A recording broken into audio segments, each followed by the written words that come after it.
Exercise number 6.6, question number 13.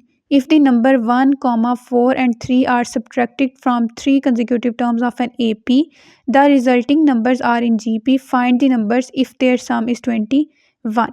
हमने numbers find out करने हैं, तो solution है let a minus d, a plus d are in AP.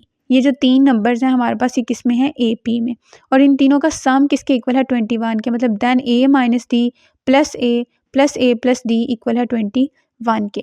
अब यहाँ माइनस का डी और प्लस का डी कैंसिल हो गया, बाकी प्लस हो रहे हैं, मतलब 3a इक्वल है 21 के, which implies a equals to 7। Also given that, और क्या चीज़ हमें गिवन है कि ये जो नंबर्स हैं a minus d minus 1, a minus 4, a plus d minus 3 are in G P.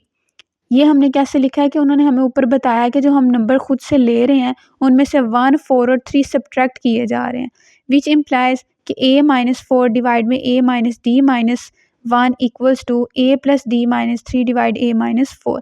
ये हमने इस तरह लिखा है कि जब ये तीनों नंबर्स जीपी में आ गए तो इसका मतलब क्या है कि second divided by first term equal होगी third divided by second term.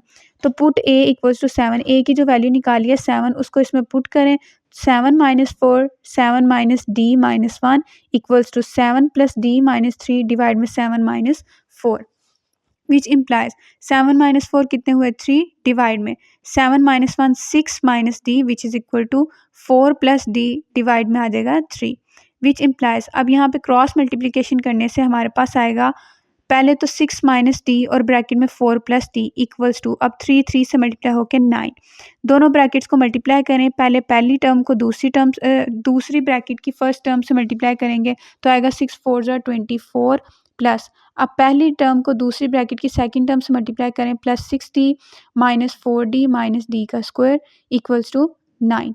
अब 24 plus 2d minus d square equals to 9, d square minus 2d minus 24 plus 9 equals to 0, d square minus 2d, अब माइनस का 24 और plus का 9 हमारे पास बनेगा minus का 15 विच is equal to 0। यहाँ पे फैक्टर्स बनाए, which implies d square minus 5d plus 3d minus 15 equals to 0। पहली दो टर्म्स में से d कॉमन आएगा, बाकी बचेगा d माइनस 5 प्लस दूसरी दो टर्म में से 3 कॉमन आएगा, बाकी बचेगा d माइनस 5 इक्वल्स टू 0। दो फैक्टर्स बने d प्लस 3 और ब्रैकेट में d minus 5 which is equal to 0। अब d प्लस 3 को इक्वल 0 रख के हम निकालेंगे d इक्वल्स टू माइनस 3 और d equals to 5।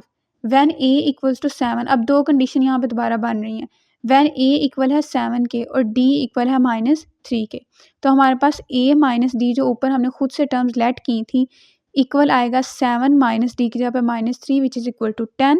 a equal आ जाएगा 7 के और a प्लस डी जो थर्ड टर्म थी इक्वल आएगी 7 प्लस डी की जगह पे माइनस 3 इक्वल्स टू 4। अब नो व्हेन a इक्वल है 7 के लेकिन अब d इक्वल है 5 के, तो पहली term a minus d equal आएगी 7 minus 5 which is equal to 2, a equals to 7, a plus d equals to 7 plus 5 which is equal to 12। So required numbers are 10, 7, 4 or 2, 7, 12.